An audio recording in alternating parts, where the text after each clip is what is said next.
আসসালামু আলাইকুম, সবাইকে স্বাগত জানাচ্ছি ইলাস্ট্রেটর বেসিক নলেজে। এই পর্বে আমরা দেখব ইলাস্ট্রেটরে কিভাবে ডকুমেন্ট ওপেন করব, আর্টবোর্ড ওপেন করব এবং কি কি ডকুমেন্ট সেট করব। এই জিনিসগুলো আপনাদেরকে আজ আমি দেখিয়ে দেব। আপনি যদি ইলাস্ট্রেটরের টুকিটাকি জিনিস জেনে থাকেন তাহলে এই ভিডিওটি না দেখলেও চলবে, আর আপনি যদি বিগিনার হয়ে থাকেন তাহলে এই ভিডিওটি শুধুমাত্র আপনার জন্য। তো ইলাস্ট্রেটরে যাওয়ার আগে আমি আপনাদের একটু রিক্যাপ করে দিই, আমরা কেন ইলাস্ট্রেটর ইউজ করব। ইলাস্ট্রেটর মূলত ভেক্টর বেস ইমেজ নিয়ে কাজ করে। আর যদি আমরা ফটোশপে কোনো ছবি নিয়ে কাজ করি তা হবে পিক্সেল বেস বা রাস্টার ইমেজ।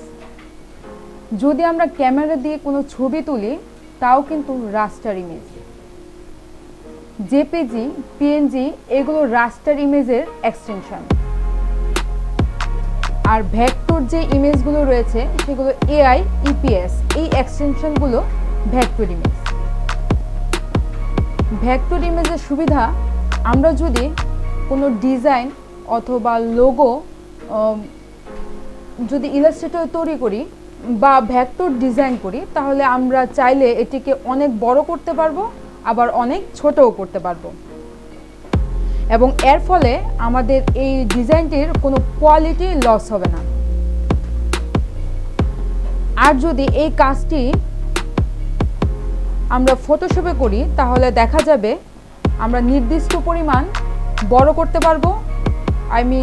আমি বোঝাতে যাচ্ছি, ডকুমেন্টের সাইজ যতটুকু নিব ঠিক ততটুকু পরিমাণ বড় করতে পারবো। তাই এই কাজগুলো আমরা ইলাস্ট্রেটরে সম্পন্ন করে থাকি। চলুন আমরা দেখে নেই কি উপায়ে বা কি করে ইলাস্ট্রেটরে নতুন ডকুমেন্ট ওপেন করব, নতুন ডকুমেন্ট নিব এবং কি কি প্রপার্টিজ আমরা সেট করব।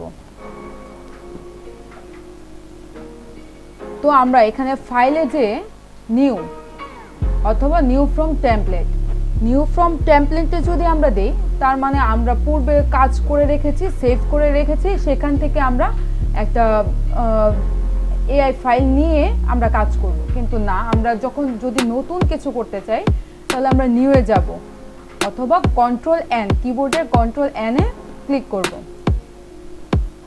তো এরকম একটা নিউ, দেখেন উপরে লেখা আছে নিউ ডকুমেন্ট এবং একটা বক্স এসেছে। এই বক্সের মধ্যে প্রথমেই লেখা আছে নেম। তো এই নেমটা এখানে লেখা আছে আনটাইটেল 1। তো আপনি যে ডকুমেন্ট নিয়ে কাজ করবেন সেই ডকুমেন্টের একটা নাম দেবেন।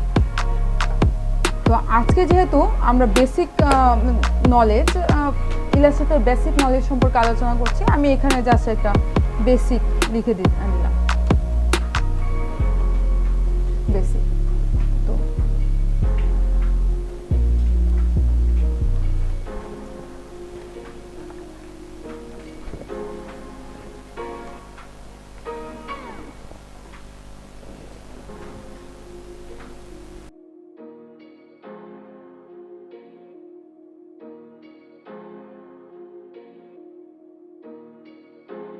তারপর এখানে দেখেন লেখা আছে প্রোফাইল কাস্টম। এখন এখানে দেওয়া আছে print, web, device, video, film, basic, RGB. যদি আমরা প্রিন্ট দিই, এখানে দেখেন এখানে আমাদের কালার মোড চেঞ্জ হচ্ছে, এখানে আসতেছে হচ্ছে CMYK। তো আবার এখানে যদি আমরা ওয়েব দেই তাহলে 8GB চলে আসছে। দেখেন যখনই আমি ওয়েবে ক্লিক করলাম তখনই 8GB কালার মোডটা চেঞ্জ হয়ে গেছে। তো এখানে বলে রাখি, ইলাস্ট্রেটরে আমরা 8GB অথবা CMYK দুটি নিয়ে কাজ করব, কিন্তু আমরা যখন কোনো ডিজাইন তৈরি করব এবং আমরা যখন জানবো এই ডিজাইনটি ডিভাইস অথবা ওয়েব অর্থাৎ কোনো স্ক্রিনে ডিসপ্লে করা হবে, তখন আমরা 8GB মোডে কি করব, 8GB মোডে কাজ করব। কারণ ডিসপ্লে অথবা ওয়েবে যেসব ডিজাইন থাকে সেগুলো 8GB কালারে রিপ্রেজেন্ট হয়। আর যদি আমরা সেটি প্রিন্ট করার মানে প্রিন্ট করব, প্রিন্ট নিয়ে কাজ করি, মানে এটা প্রিন্ট হয়ে বের হবে। হ্যাঁ, আমরা যদি জানি আমার এই কাজটি, আমরা যে কাজটি করবো সেটি প্রিন্ট হয়ে বের হবে, তখন আমাদের মোড থাকবে CMYK, কালার মোডটা থাকবে হচ্ছে CMYK। কারণ CMYK মোডে যে সকল কালার নিয়ে আমরা কাজ করব সেগুলো যখন প্রিন্টারে যাবে, প্রিন্টার মূলত CMYK কালার মোডে প্রিন্ট হয়। কারণ প্রিন্টার CMYK কালারটাই বুঝে, মানে এই 4টি রং CMYK, এই 4টি রং বুঝে থাকে। সো ডিজাইনটি যদি CMYK মোডে থাকে এবং তা প্রিন্ট হওয়ার পর আমরা পারফেক্ট একটা কালার পাবো। যখন প্রিন্ট হয়ে বের হবে তখন আমরা স্ক্রিনে যে কালারটা ইউজ করতে ঠিক সেম কালারটাই প্রিন্টে বের হয়ে আসবে।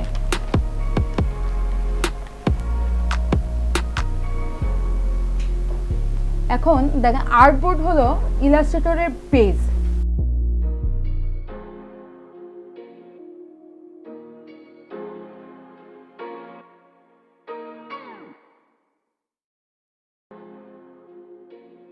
কম্পিউটারে আমি কিছু আঁকবো বা কিছু ডিজাইন করব, সেটার জন্য আমার একটা পেজের মতো লাগবে। বোর্ড কিভাবে নিব সেটাও আমরা এখান থেকে দেখে নেব। নাম্বার অফ আর্টবোর্ডস, এখানে আমরা অনেকগুলো আর্টবোর্ড নিতে পারি। এখানে আমার 1 দেওয়া আছে, তার মানে আমার আর্টবোর্ডের সংখ্যা হবে 1টি।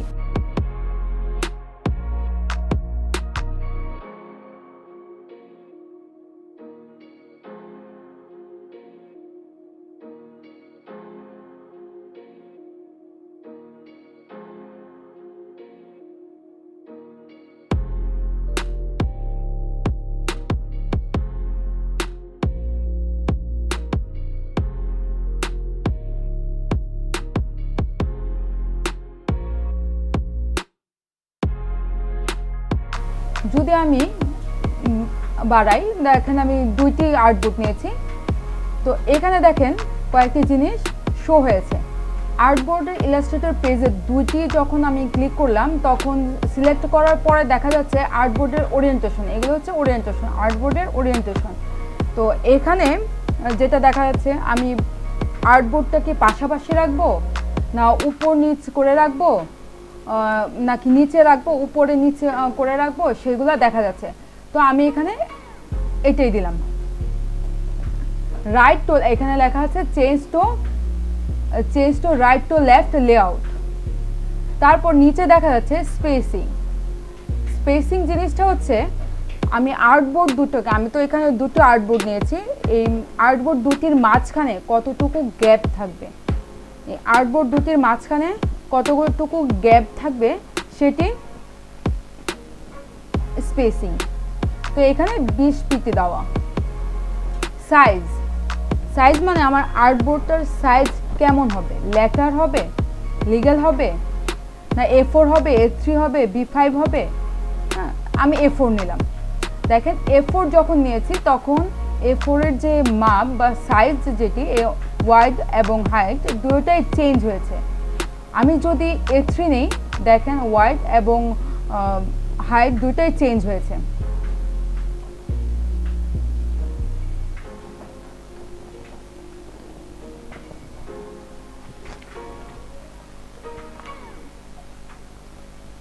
এখন ইউনিটস,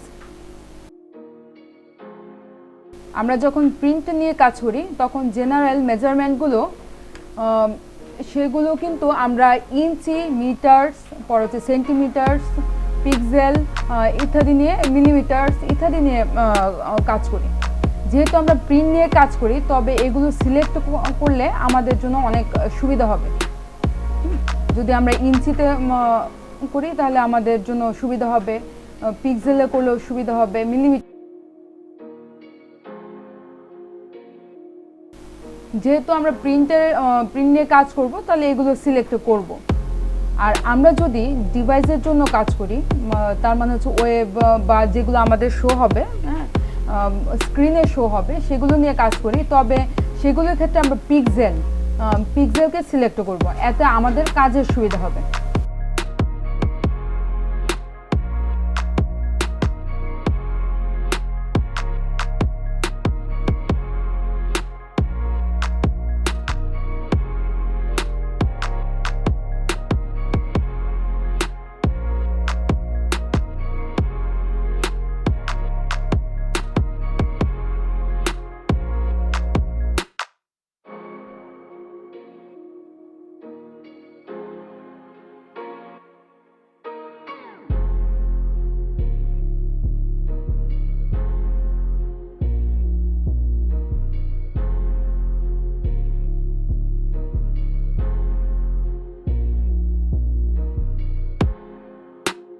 ব্লিড থেকে আমরা সিলেক্ট করব যে আমরা কতটুকু জায়গা রাখবো, রেখে কাজ করব। ব্লিড মিনস আমরা যে অরিজিনাল ডিজাইন ওয়ার্ক তার বাইরে আমরা কতটুকু জায়গা রাখতে চাই সেটিকে ব্লিড বোঝায়।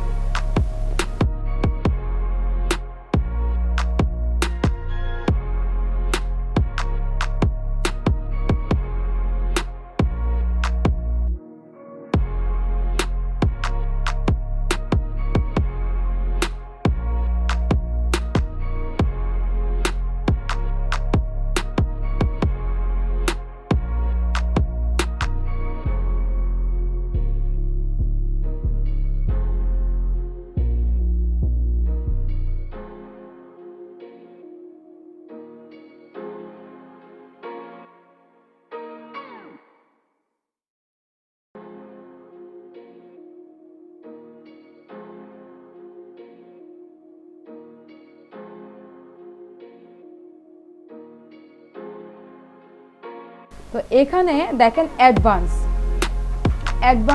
এখানে কালার মোড হচ্ছে গিয়ে দেখেন CMYK, এখান থেকে আমরা চেঞ্জ করতে পারবো।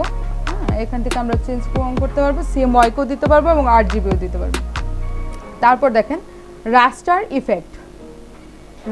ইফেক্ট এখানে দেখা যাচ্ছে হাই 300 PPI, এখানে দেওয়া আছে হাই 300 PPI। রাস্টার ইফেক্ট হলো মূলত আমরা যখন ভেক্টর ইমেজ নিয়ে কাজ করি কিছু কিছু ডিজাইনে দেখা যায় রাস্টারাইজ করতে হয়, সেক্ষেত্রে রাস্টার ইফেক্টই ব্যবহার করতে হয়।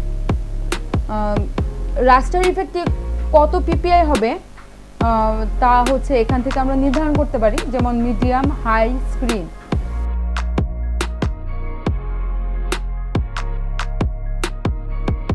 আমি যদি হাই দিয়ে রাখি তবে তা হাই কোয়ালিটির হবে, তো আমি এখানে হাই কোয়ালিটি দিলাম।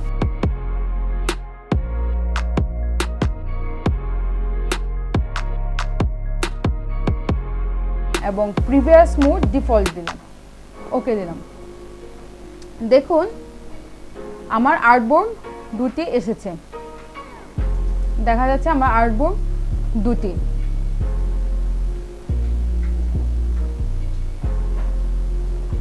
এখন এখান থেকে আপনি আর্টবোর্ড মডিফাই করতে পারবেন। আমরা তো সরাসরি ঢুকে গেছি, প্রথমে আমরা আর্টবোর্ড সিলেক্ট করেছি। এখন আপনাদের মনে হতে পারে যে একটা আর্টবোর্ড একটু ছোট অথবা একটু বড়, অথবা আর্টবোর্ডগুলো একটু রিসাইজ করব। তো রিসাইজ করার জন্য আপনি এখান থেকেও করতে পারবেন, নতুন করে কোনো ফাইল ওপেন করতে হবে না। তার জন্য আপনার যেতে হবে, দেখুন বাম সাইডে টুলস বারে আপনার এখানে আর্টবোর্ড টুল অথবা শিফট ও নামে, শিফট ও এটা হচ্ছে কিবোর্ডের, শর্টকাট হচ্ছে Shift+O। তো এখানে যদি আমি ক্লিক করি দেখেন আমার আর্টবোর্ডের আলাদাভাবে আমি আর্টবোর্ড সিলেক্ট করতে পারছি এবং আমি চাইলে ছোট বড় করতে পারছি।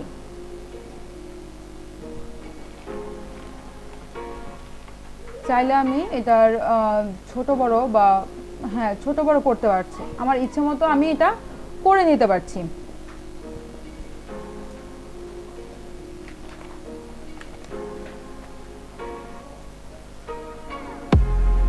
আমি এটা মুভও করতে পারছি। তো আমরা আর্টবোর্ডটি ছোট বড় করছি, সেটা হচ্ছে ওই কর্নারে দেখেন মাউসটি আমি কর্নারে নিয়ে গেলাম এবং ড্রাগ করে আমি বড় ছোট আমার নিজের পছন্দ মতো একটা মাপ দিতে পারছি। আর এই আর্টবোর্ডের কাজটি আপনি আরেকভাবে করতে পারেন। এখানে উইন্ডো দেখেন, এখানে লেখা আছে উইন্ডোতে গিয়ে আপনি দেখেন আর্টবোর্ডস একটা লেখা আছে এবং দেখেন যখন আমি আর্টবোর্ড ক্লিক করলাম সাথে সাথে ডান সাইডে একটা আর্টবোর্ডের বক্স এসেছে। তো এটা হচ্ছে 1, এটা হচ্ছে 2। যখন আমি ক্লিক করছি দেখেন 1-এ চলে যাচ্ছে এবং এটা 2-তে চলে যাচ্ছে। তো সেখান থেকেও আমি রিসাইজ করতে পারবো, আর্টবোর্ডের নামও দিতে পারবো। এখানে আমি আর্টবোর্ডের নাম 1 দিতে পারবো, আপনার পছন্দ মতো আপনি নাম দিতে পারেন, আমি 1 দিলাম। দেখেন আমার ফার্স্ট আর্টবোর্ডের হোয়াইট এবং হাইট দুটোটাই চেঞ্জ হয়েছে। হ্যাঁ, আমি এখান থেকেও চেঞ্জ করতে পারবো। এবং আরেকটা জিনিস বলে রাখি, সেটা হচ্ছে এখন আপনার প্রয়োজন হতে পারে যে আর্টবোর্ড আপনি এটা ডিলিট করে দেবেন। তো সেক্ষেত্রে আপনি যে আর্টবোর্ডটি আপনি ডিলিট করে দেবেন সেই আর্টবোর্ডটিকে সিলেক্ট করে আপনি এই উপরে দেখেন ডিলিট আর্টবোর্ড, ডিলিট আর্টবোর্ড আছে। তো আপনি যখন ডিলিট দিয়ে দেবেন তখন সেটি ডিলিট অটোমেটিক হয়ে গেছে। এখান থেকে আপনি আর্টবোর্ড বাড়াতেও পারবেন, ডিলিটও করতে পারবেন।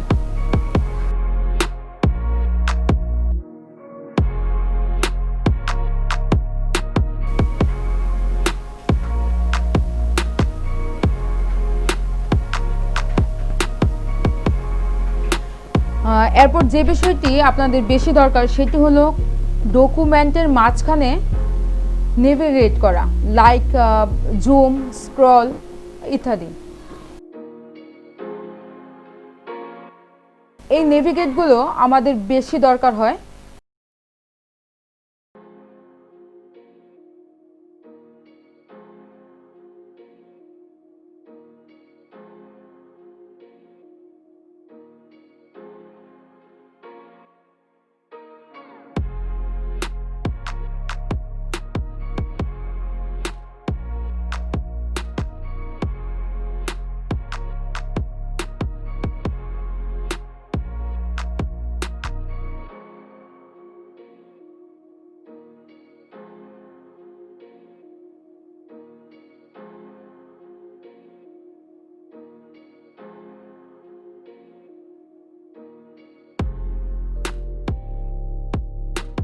আপনি যদি আর্টবোর্ডটি বিভিন্ন জায়গায় মুভ করতে যান তাহলে কিবোর্ডের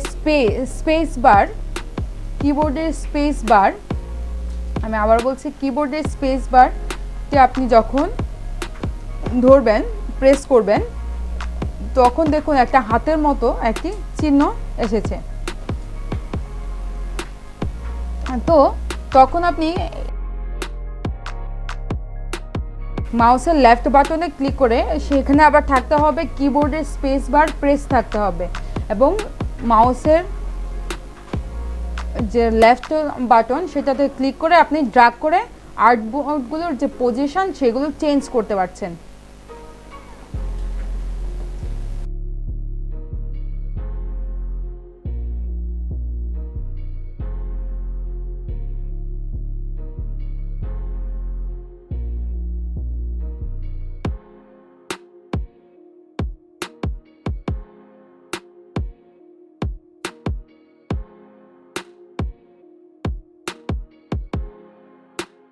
এখন আপনি যদি কন্ট্রোল প্রেস করেন এবং মাউসের যে হুইলটি আছে, আপনি কন্ট্রোল স্পেস করলেন, মাউসের দেখেন আমি যখন কন্ট্রোলে ক্লিক করলাম মাউসের যে কালারটা এটা চেঞ্জ হচ্ছে। দেখেন আমি কন্ট্রোল এখন ছেড়ে দিলাম, দেখেন কালো হয়ে যাচ্ছে, আর কন্ট্রোল ধরলাম দেখেন সাদা হয়ে গেছে। তো আমি যখন কন্ট্রোল প্রেস করব তখন মাউসের যে হুইলটি আছে, মাউসের হুইলটিকে মুভ করলাম, দেখেন মাউসের হুইলটিকে আমি মুভ করছি। তো ডান থেকে বামে এবং বাম থেকে ডানে আমি সরাতে পারছি। এখন যদি আমি শিফট বাটনে ক্লিক করি তাহলে দেখেন উপর নিচ আমার আর্টবোর্ডগুলো উপর নিচ করতে পারছি। কন্ট্রোলে যখন আমি করেছিলাম তখন আমার ডান থেকে বামে সরেছিল অথবা বাম থেকে ডানে আমি সরাতে পেরেছি। এখন শিফট যখন আমি ক্লিক করলাম, শিফট বাটনটি যখন আমি প্রেস করলাম তখন দেখা যাচ্ছে উপর থেকে নিচ অথবা নিচ থেকে উপরের দিকে যাচ্ছে যখন আমি শিফট প্রেস করা অবস্থায় মাউসের হুইলটি মুভ করছি। আর আমি যদি অল্টার ধরি, অল্টারটা প্রেস করি তাহলে দেখা যাবে অল্টার প্রেস করার পরে মাউসের যে স্ক্রলটি আছে বা হুইলটি আছে সেটিকে মুভ করছি। দেখেন ছোট থেকে বড়, বড় থেকে ছোট আমি করতে পারছি ইজিলি।